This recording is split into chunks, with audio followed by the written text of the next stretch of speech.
Yesterday at Social Media Marketing World, one of actually a few people asked about analytics and understanding audiences, how to get more information about your audiences.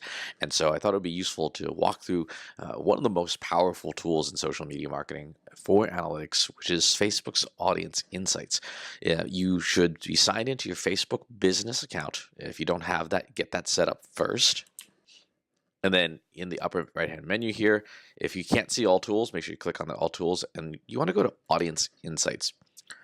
What this is going to do is let us understand who either a specific audience we have is, people who are connected to our page, but mostly everyone on Facebook. This helps us understand sort of the addressable audience for a particular topic. So here we have, right now it's set to the United States. You can obviously change that to any country you like.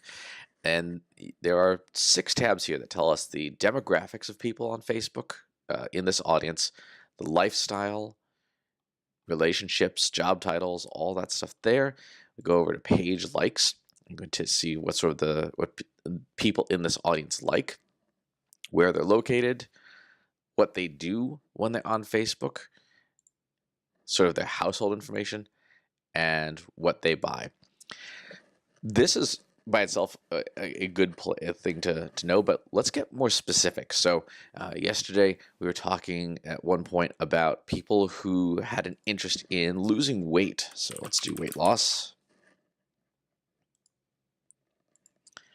Now, people who are interested in losing weight, there's obviously differences here in gender balance. You can see those differences here. Let's sort by their lifestyle. And these are sort of behavioral groups, and all this comes from Personix. You can see firmly established kind of relationship are people in.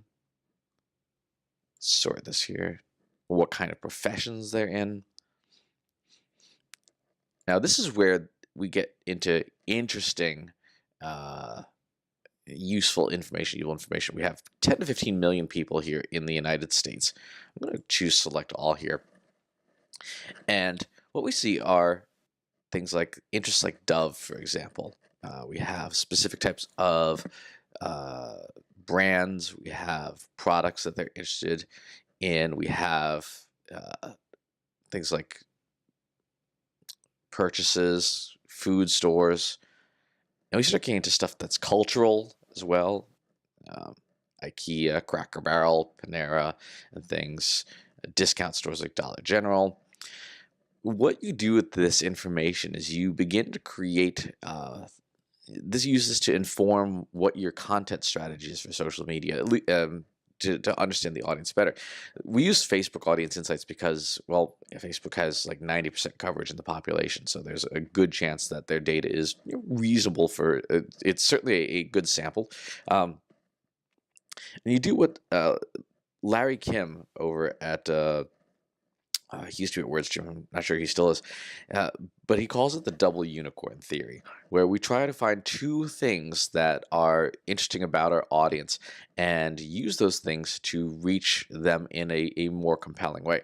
So, for example, we have the crockpot slow cooker here, right? This is a piece of hardware. If you're not familiar, it is a slow cooker.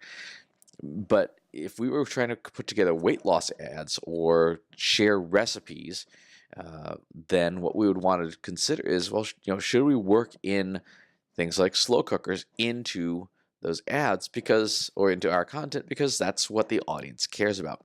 One of the things that happened yesterday and a lot of discussions when reviewing social media accounts with people is that there's a lot of people who are focusing on themselves or their companies, which is understandable. It's our first instinct, but not focusing on what the audience wants, not focusing on what the audience cares about.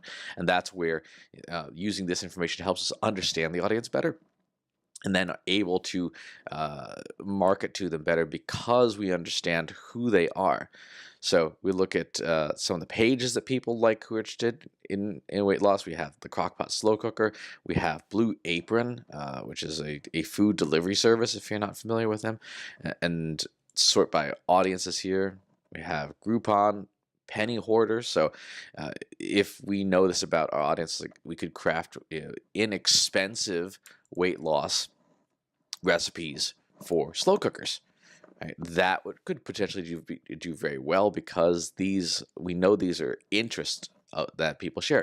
If we look at activities, should we advertise to this audience? Well, the number of times this audience performs these certain actions, although but they click on ads a whole lot. Okay, so this says, yeah, let's make sure that whatever we do has Facebook ads as part of the campaign if we're doing it on Facebook, but not just Facebook. If we think this is an audience we want to go after, then we could also use Google AdWords. We could use Twitter ads. We could use any number of these demographics to help us, these behavioral statistics, to go after them and to pursue them.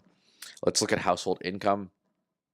We see here there is about 3% and 6%. So the people who are interested in weight loss, generally speaking, are middle-class folks. Look at the numbers here in the high net worth category. These are people who are not interested in weight loss. So if our product, for example, was super expensive and we were trying to target the high net worth individuals, they might not be interested in this. They might, or at least in the topic itself of weight loss. We might have to find a different topic to reach them.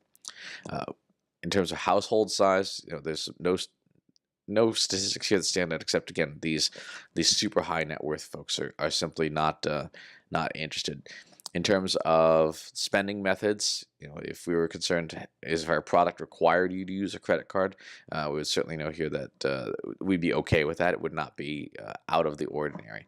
So this is a great and very, very powerful tool for understanding the overall audience online, specific to Facebook, but with a wide sample of information for what people are interested in. And then we can use that to craft audience-centric, audience-relevant content, advertising, video, you name it, whatever it is we want to do to promote our businesses. In terms of photography on Instagram, for example, what are the things that we should be taking pictures of on Instagram? All this information helps us do that better, so that our content resonates more. But please make sure that you're publishing content that is for the audience, for the benefit of the audience, and is targeted towards them using this information from Facebook Audience Insights. Thanks for watching.